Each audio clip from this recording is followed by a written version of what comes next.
Okay, welcome to the Garden of the Spirit, the class studying apples from the orchard for the second time beginning after Pesach 2014. This class meets in Long Meadow, Massachusetts, the center of the universe, and is held in memory of Malka Ruth Bas Moshe, Margaret Vogel of blessed memory. Apples from the Orchards contains selections of teachings from the weekly Torah report of the Arizal, Rabbi Yitzchak Luria, based on the weekly Torah portion, superbly translated and explained by Rabbi Moshe Wisniewski. Okay, so we are in the middle of Behaalot-cha 1. Page 722, and if we start right here without any review, it will be very, very lost. So I'm going to do my best to give a review. This explains the instructions from Hashem to Moshe that Aaron should light the menorah. And there's a few, first of all, we know there are 7 branches on the menorah, but there are 3 on one side, 3 on the other side, 3 on the right, 3 on the left. And then the center one is one of the branches. So the center is the stem. And the Torah, that's one thing. Next, Hashem doesn't say he should light the menorah. Actually, there are 2 terms that are used. One is tell Aaron that when he causes the candles or the lights to ascend or to go up. Now, in simple terms, you light a candle, and if you just light it and pull the lighter or the match away, then it doesn't always catch, or it might catch for a moment and go out. So Hashem says you have to cause them to ascend, meaning that you light the candle, and then the flame is there. The flame is going upward. And what we're going to say later on is, and Rabbi say on this, that the meaning is that until the flame is able to stand on its own, or until the flame is going up on its own, that it's a stable flame. That's the rabbis. And then Hashem says, towards the center of the menorah, Ya'irus Vasenos, the 7 lights should shine. Aaron did so, and he caused them to ascend.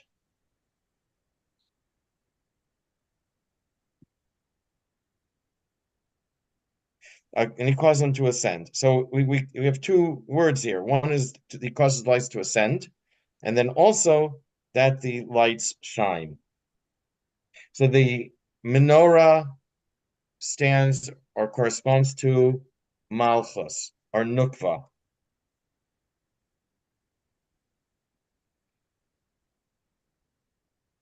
There are 5 states of Chesed and 5 states of Gvura. The 5 states of Chesed start in Yesod of Bina. They start from Bina, the intellect, and they go into Zerampin. And within the first 5 spheres of Zerampin, Chesed, Gvura, Tiferes, Nesach, and Hod, it's the Chesed forms the Chesed of each one, the sub-sphera of Chesed in each one. These 5 states of Chesed coalesce in the 6th sphera in Yesod, and then Yesod, you could say, injects them or pushes them into Malchus. That's the 5 states of Chesed. Now there are and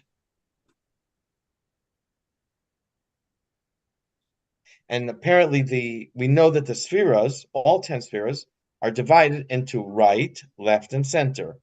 Chachma on the right, Bin on the left, Das in the center, if you count Das as one of the 10. Chesed on the right, Gvur on the left, and then Tiferes in the center. So in the menorah, apparently there would be the 3 branches on the right would be Chesed, 3 branches on the left would be Gvura, and then the 3 in the center. Then the center stem would be for the center of corresponding to Tiferes, let's say, and whatever spheres are in the middle.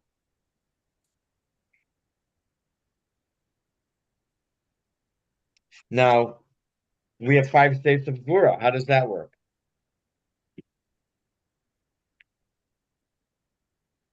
The 5 states of Gvura shine into the 7 sub-spheras of Malchus or Nukva. So while the 5 states of Chesed shine into Zeir Anpin, the 5 states of Gvura shine into Nukva and into spheres of Nukva. We said that and this is the menorah, because the menorah is Nukva or Malchus.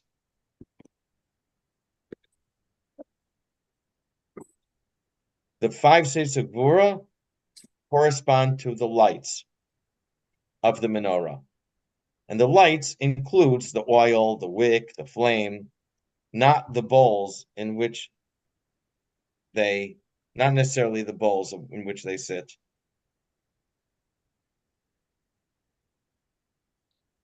Now, this is very important. We're going to talk a lot about this now. The way the 5 states of Chesed come down and the way the 5 states of Gvura come down are different. The 5 states of Chesed, so they're starting off from Yesod of Bina, the intellect. They come into Zeir Anpin. At the beginning, Bina has a strong influence on them. So much so that it has a hold, you can say, on Chesed, the first Sphira, Gvura, the second Sphira, and the top third of Tiferes, which would be Chachma, Bina, and Das. And at this point, we say that the lights, the states of Chesed, are covered. Imagine a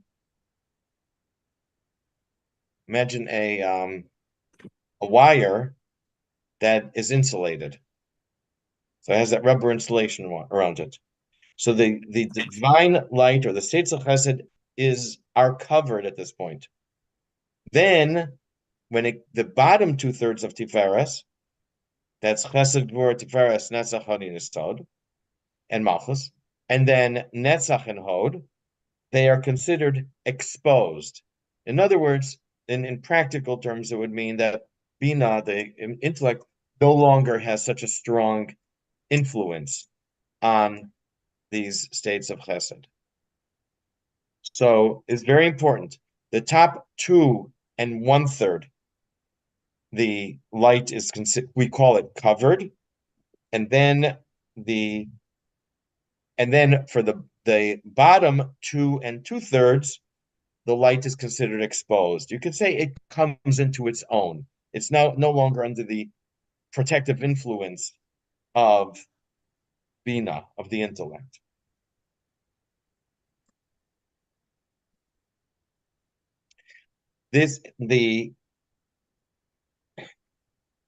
Now, and then it's exposed for 2 and 2/3 of its journey into Yesod.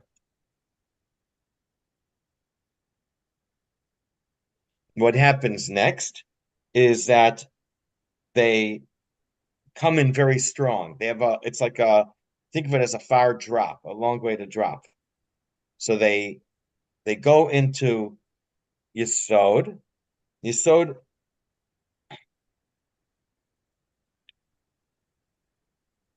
And they hit the Yesod with force, and then they bounce back up. We have something in Kabbalah, we've certainly talked about a number of times, you may have come across it elsewhere, of Or Choser, the light that returns, which in simple terms is reflective light. We're going to call it reflected, not reflected.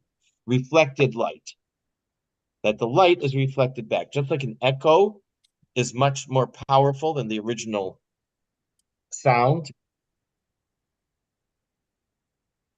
The echo is much more powerful than the original sound. I think a laser gets its force from being reflected back and forth numerous times. So the reflected light, it's a very strong bounce, and it bounces all the way back up to Kesser. It doesn't bounce up from Malchus. It bounces up from Yesod of Zeir Anpin. I wrote down Yesod. So I don't remember what the book says. But in my notes, it says from Yesod Because it's, is it, I mean, or from Nukva. Don't know. I'm not sure. okay. Well, that's where my question is. All right. Okay.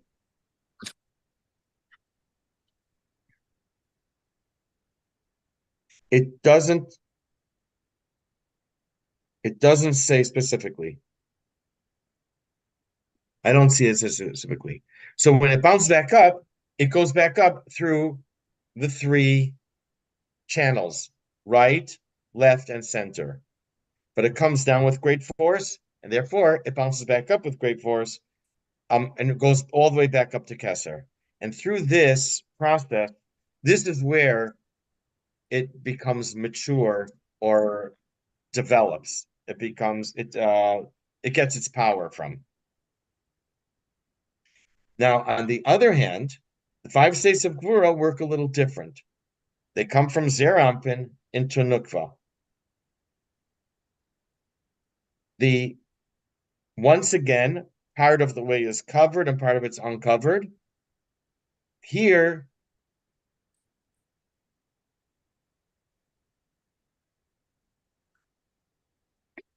the five states of Gvura come from Yesod of Zerampin. And Yesod of Zerampin is different than Yesod of Bina, the source of the five states of Chesed. And Yesod of Zerampin, it has an effect for three whole spheres: Chesed, Gvura, and Tiferes. 2/3 of a sphere farther than by the states of Chesed. So again, we say that in Nukva, the five states of Gvura are Chesed, Gvura, Tiferes are covered. And for the lower two, Netzach and Hod, we call that uncovered, exposed. So that's one difference. That it's that the states of Gvura are covered for longer than for states of Chesed. Secondly,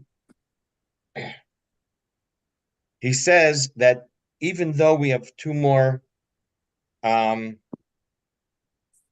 spheres where it's exposed, Netzach and Hod, it says still Yesod is situated in Nukva.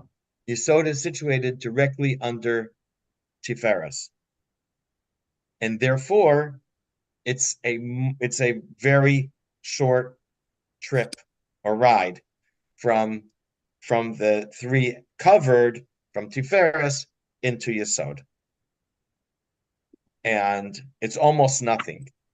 I guess it's like the Netzach and Hod are either off to the side, but it's pretty direct from Tiferes into Yesod, and therefore there's not much. We're going to explain. We're going to explain the more about this in what we read today. There's not much of a bounce, or it arrives with much less force than the five states of Chesed do in Zerampin. So again, the five states of Chesed are in Zerampin. They hit the bottom and they bounce back up. The five states of Gvura are in Nukva. They hit the bottom. They also bounce back up, but with much less force. And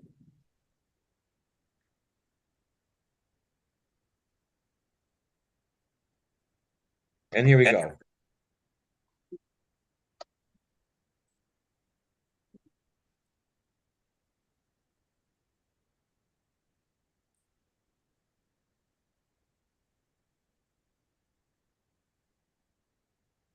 Not easy to review and summarize. Okay. All right. And so we're going to start reading from 722 at the bottom. In number 10, we talked about orchos, reflected light that bounces up with greater force. The states of Chesed descend with great force and speed into Yesod. This is what causes Zerampin to develop or mature. I guess it means that it develops or matures on the way when the light comes back up, because the light is much stronger and comes with it comes through with much more force on the way up, and that causes it to develop, mature, grow. This phenomenon can be seen practically as the farther an object falls, higher it will bounce. A rubber ball, for example. Okay. Jim, will you begin from 722? But in the case at the bottom. But in the case of Nukva, there's almost no descent from its states of Gevura to traverse whatsoever, for as soon as they emerge from the bottom of its Tefera, they immediately enter its Yesod. Continue. Now, it is known that the chief way the states of Chesed cause their Anpin to mature is by the force of their descent and the headlong rush into its Yesod. Even in English, we see the word emotion is related to motion. The chief usefulness and effect of the emotion is their force, which provides their impact. The impact of the states of Chesed on Zer Anpin, is proportionately the force and the intensity which they assault its Yesod. Continue. This is clearly demonstrable. If a stone falls from a height of 10 cubits, it will rebound upward 1 to 2 cubits. If it falls from 20, it'll rebound double the distance. Okay. 17. As we said in number 15, the states of Chesed fall from higher up when they are exposed after the first third of Tiferes, and the fall is 2 2/3 spheres. They bounce as reflected light up all three axes, right, left, and center, until Keser, the top of Zer Anpin. Go ahead. Therefore, in the case of One moment. Nope, not yet. 18. On the other hand, we said that in Nukva, there are only 2 spheres that are exposed. And besides, Yesod is situated directly under Tiferes, so there is virtually no room to fall. As such, the bounce is weak. Okay, now go. Therefore, in the case of Zer Anpin, when their descent was from the very height, the saints of Chesed were able to rebound as reflected light all the way up to its stature and spread through all three of its axes as well, reaching Keser. But in this case of Nukva, there are 2 drawbacks. Firstly, in the number of exposed states of Gevura, of which there are only 2 in contrast to the exposed states of Chesed of Zer Anpin, of which there are 2 2/3. Secondly, in the height of their descent and fall, which is practically not, as we have explained. Okay.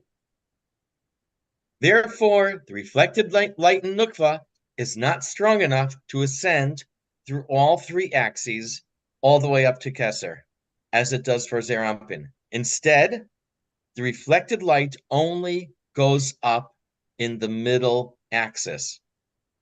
And there is enough power to reach Keser. So if you're trying to blow through all 3 tubes at once, you don't have a breath for it. But if it's all directed on only one tube, one channel, then there's enough force to get the reflected light of Nukva, from Nukva, back up to, all the way up to Keser. Okay, go ahead. Thus, Nukva's exposed states of Gevura that descend into its Yesod are not capable of rebounding up to its Keser, and at the same time spreading upward through all 3 of its axes, as do the rebounding states of Chesed and Zer Anpin, in order that they be able to reach Nukva's Keser. They do not spread upward through its 3 axes. Rather, they ascend to its Keser only through the middle axis. In this way, the intensity of their light is not diminished by being spread through the other two axes. Okay. Is everyone with me so far?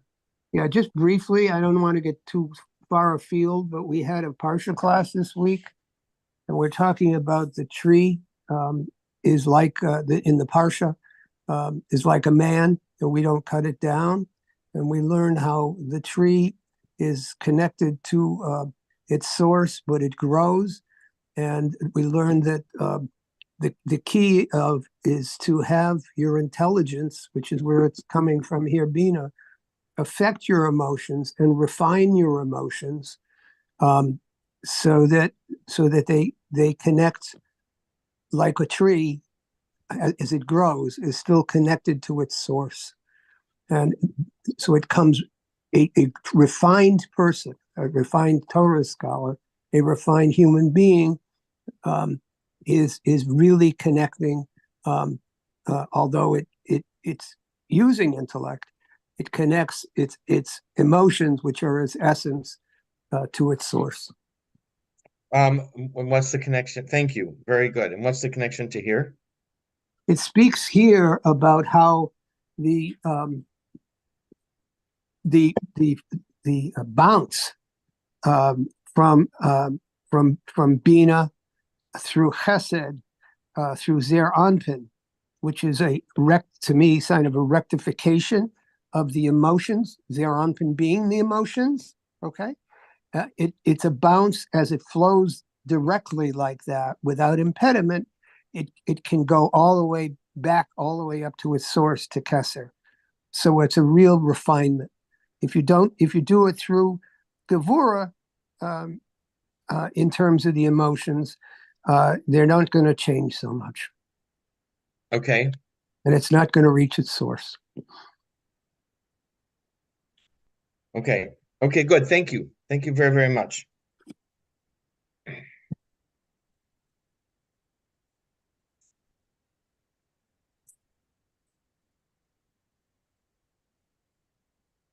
We just read this, right? Okay. 21. No. 20. Since there's only enough force to send the reflected light up one axis, it has to be the middle one. At the top of the right axis is Chachma, part of the intellect. At the top of the left axis is Bina, also part of the intellect. Chachma and Bina are both lower than Kesser. Since the reflected light must go up to Kesser, if it went up the right or left axes, it would only reach Chachma and Bina, but not to Kesser. The only way for the reflected light to reach all the way up to Kesser is to go up the middle axis. Okay, go ahead, Jim.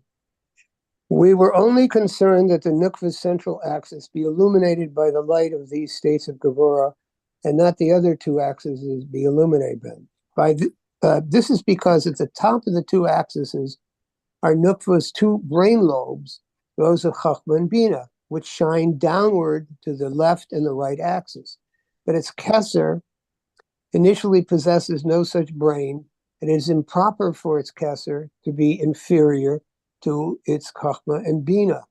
It is therefore crucial that the states of Gevura ascend to Kesser in order to shine in it as the brain of Kesser itself. We've explained a similar process elsewhere with regard to why states of Kesser, of Zer Anpin, must ascend to its Kesser. Okay, 21. The Arizal now poses a question. In Nukva, the light is hidden through Tiferes, and only exposed for Netzach and Hod. When the light is reflected back up in the center axis, it passes through Tiferes. But we said before that the light in Nukva is covered when it's in Tiferes. In order for Nukva to mature by the force of the reflected light on the way up, the light has to be exposed. So how can Nukva develop if the light is covered in Tiferes? So I guess it gets covered. It's like overwhelmed, or it can't be independent there. So on the way back up, once again, it needs to be covered. When it hits Tiferes, it needs to be covered, or it is covered. How then can Nukva mature if the light is being covered again on the way back up in Tiferes and in Tiferes, and whatever's higher than it. This is the question. Go ahead, Jim. Okay, so you might ask, these two states of Gevurah, of exposed Gevurah, ascend back through the middle axis, pass through Tiferet, whose light, as we've said, is entirely sheath. If so, how can they act to enlarge and mature them, since they become hidden again as they were to begin with? It would seem that on the rebound, the exposed states of Gevurah that would enter the consciousness of the upper triad of the emotions, as we said in Nukva, is still permeated with the consciousness of Zeranpin, the emotions in and of themselves. Thus, it would seem these lights would lose their inertia and revert to their previous subdued states. Okay, 22. The Arizal explains that once the light becomes exposed, it also expands. When it reflects upward, it does not revert to its constricted state. It forces the covering to extend in order to receive them. It's like, trying to squeeze whatever back into the container. Trying to squeeze the ketchup back in or whatever. It forces the covering to expand in order to receive them.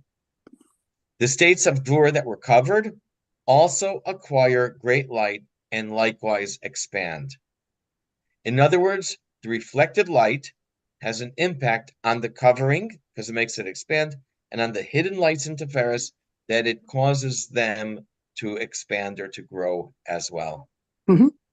Okay, go ahead, Jim. The answer to this is once they've been exposed, their light, which was initially confined and constricted within the sheath of the Yesod of Zeranpin, expanded and spread upward. Therefore, even when they return upward to the level of Tiferet and become hidden within the sheath, they cannot become confined and constricted as they were originally. On the contrary, they cause the sheath to expand. Thus, the vessel of their sheath in which they enter, together with those states of Gevurah that remain covered within it, now become generally energized by their impact and expand concomitantly to the extent that the place, the level of Tiferet, can no longer contain them. This is similar to the process we explained elsewhere regarding the states of Chesed, how the states of Chesed affect Zeranpin. Thus, both the vessel of Tiferet and the lights of those states of Gevurah that remained within it gain immeasurably by the impacting of the returning reflecting light. Okay. Now, when Hashem told Moses, so now we're going to go back to our original thing that Hashem told Moshe that Aaron should cause the lights to ascend. When Hashem told Moshe that Aaron should light the menorah, he said, the 7 lights should shine, meaning the states of Gvura shine into Nukva.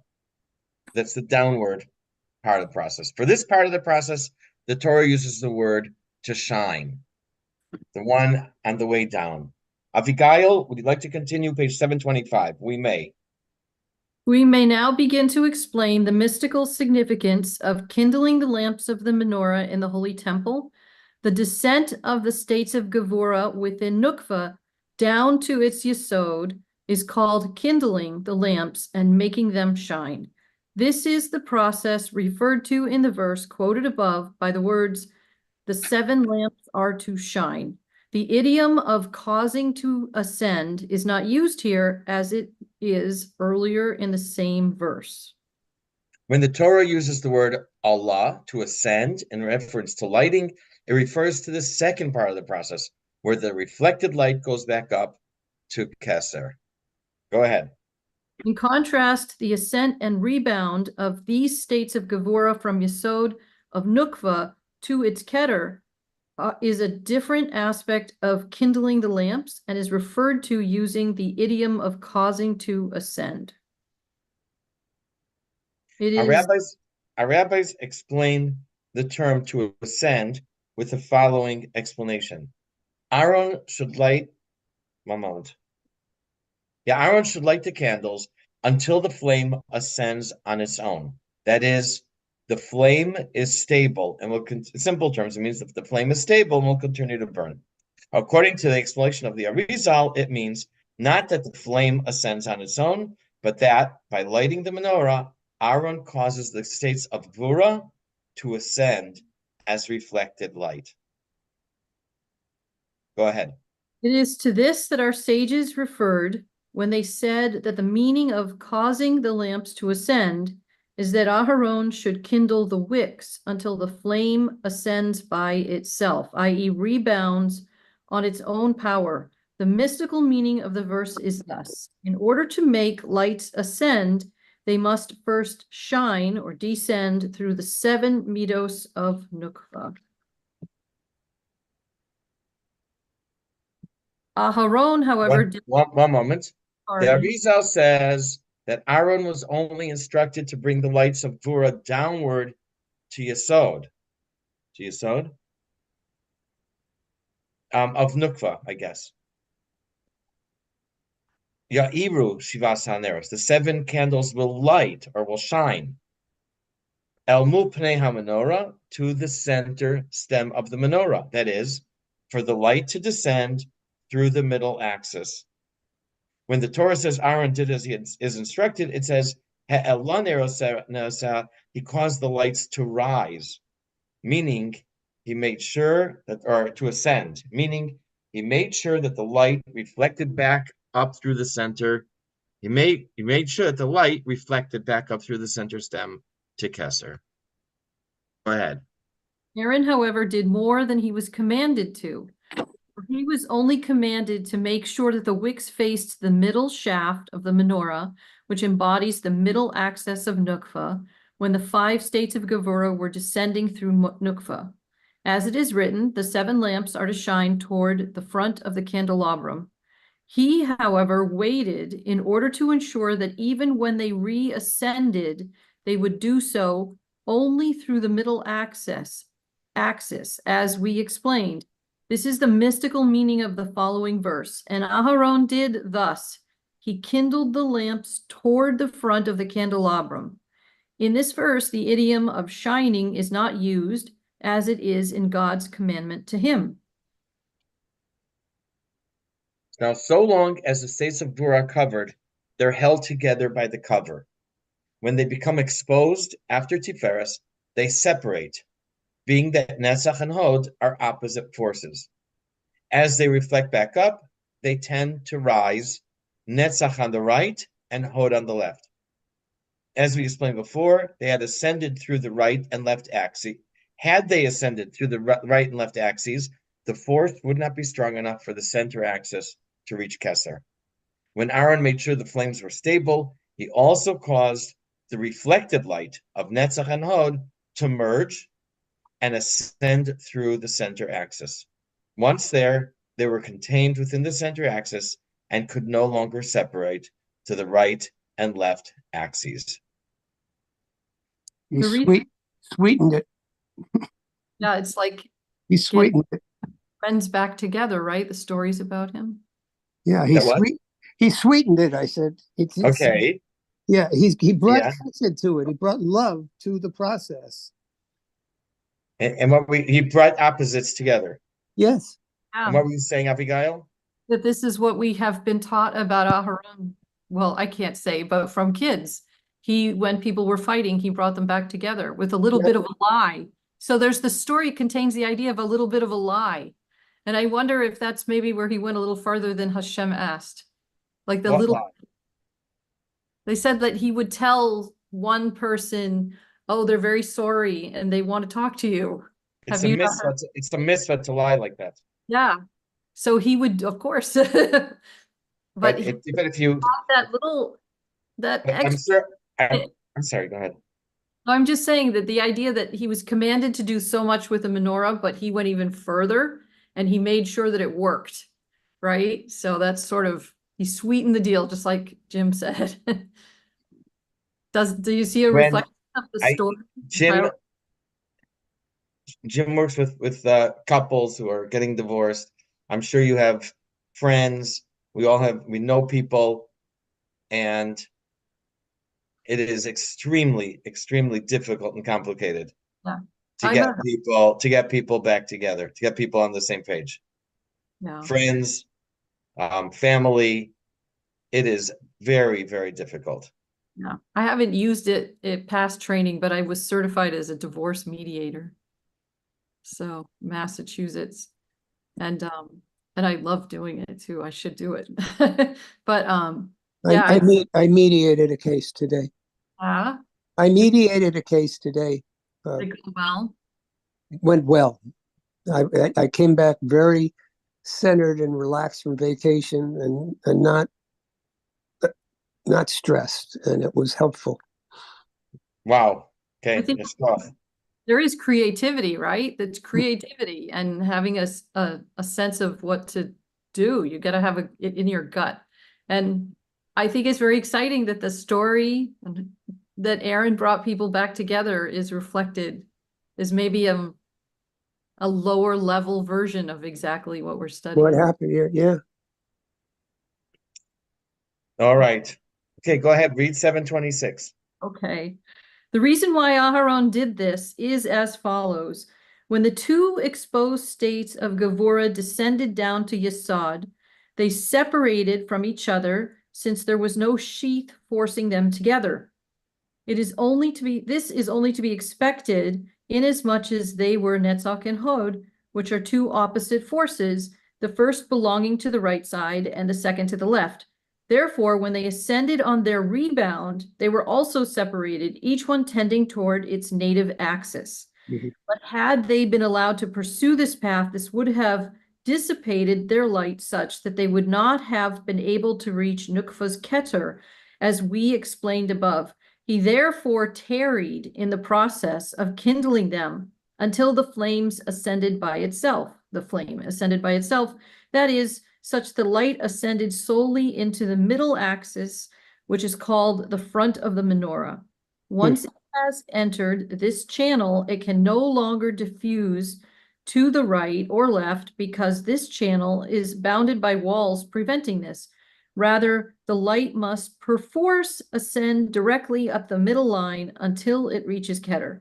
Aharon's characteristic trait was that of love, as we are taught, be the students of Aaron, following peace and pursuing peace, loving peace and pursuing, loving the creatures and drawing them near to the Torah. By kindling the menorah, he thus aptly represents the way the flow of Zeranpin, the emotions, the principal one of which is love, inspires and causes Nukva to mature and develop. That's exactly what you said. Mhm. Gender roles going on there. Yep. What? Yep. Yep. Yeah. Exactly what you said. Yeah. Yes. Jim, my understanding, what I took from what you said before, Yeah. was that the tree has its roots and it's attached to its source, that's the ground. Hmm. And for people, that is our emotions, not Mhm. our intellect. Correct. And our intellect, you have this idea, you can have that idea, you could listen to someone else's idea and feel that there's something to it. You can deal with opposites in your mind. You bring When it, it but comes to your you bring that intellect to the tree process, and you don't just have intellect, because that can be a problem. But you don't just have the emotion, because that can be also a problem. So you have to bring them together. but the emotions are like the emotions are like the tree.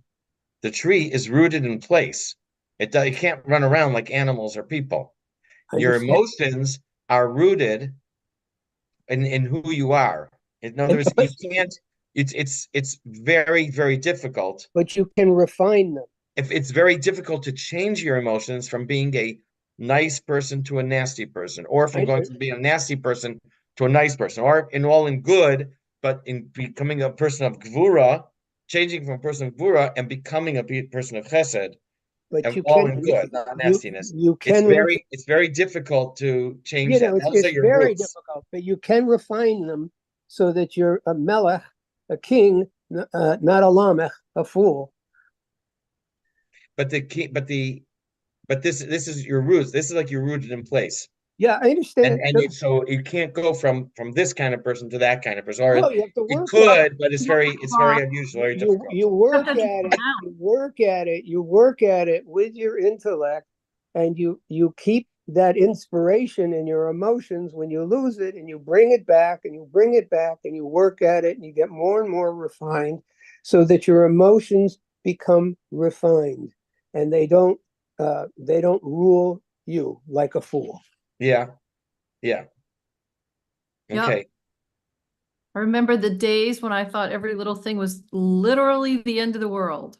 I did. How And old were you then? in my late 20s, Yeah. very early 30s, everything was the end of the world. So, but I was, I didn't have I think that if I had a good husband at that time, that he would have grounded me. I think that there's a lot of grounding that men do for women. Women do things for men too, but I think grounding is one of the things they do.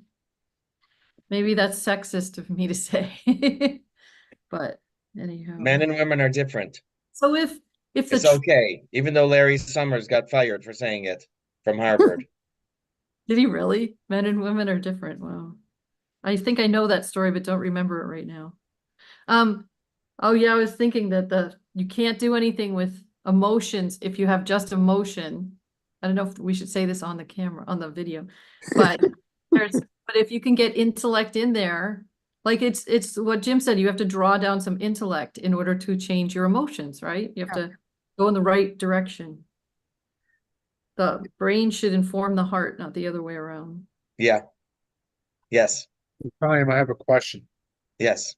Where does intuition emanate from? Not sure. Most likely it comes from I'm not clear on this, but from, we have 5 levels of the neshama. Mhm. The lowest is nefesh, the next one up is ruach, and the next one up is neshama. And those are basically the ones that we work with. So the intuition would come from the higher levels of the soul. That would be called, I guess, like the subconscious would be the ruach or the neshama. To a degree, would it be likened onto some form of prophecy? Likened, probably, like, I'm not 100% sure about this, but I would say that likened to it. Okay, so it's maybe like a Very weak form. 10% of a prophecy or 1% of a prophecy, something like that. Okay? You think of intuition, are you thinking Bina? I know they talk about that as intuition, but are you not? It doesn't sound like you are. Because Bina is technically I think it's more Chachma. not a gut feeling. Vina is an insight. Yeah, I think The Chachma intuition is more of of just a subconscious feeling, not the result of logic. Is that correct, Rudy? Right. It's a feeling that you have, but nothing that you can explain logically. Can you develop intuition by being really an expert at something and then you kind of develop an intuition? I guess so. I would think so. Hope so, but I think intuition oftentimes is a God-given gift. Yeah. Jesse Livermore. Huh? You know who Jesse Livermore was? He's one of the he grew up in, I guess, central Massachusetts, maybe between Worcester and Boston. And he became one of the greatest stock traders of all time. I guess in the days before Warren Buffett. And it was very different then. Couldn't do things on the internet, obviously. And he had a hunch. He did very, very well. He put a huge short on the market before, and then a few days later came the San Francisco earthquake. Huh. But he made it at millions of dollars the day when the market crashed in 1929. So did they okay. did they demonize him for that or admire him? I don't think it was. I don't know. I don't think it was demonized. It would be today. Probably. You would. Yeah. All Okay. right. Thank you, sir. Thank you all. Good night. Good night. Take care. See you next week. Have a good Chodesh. I see it.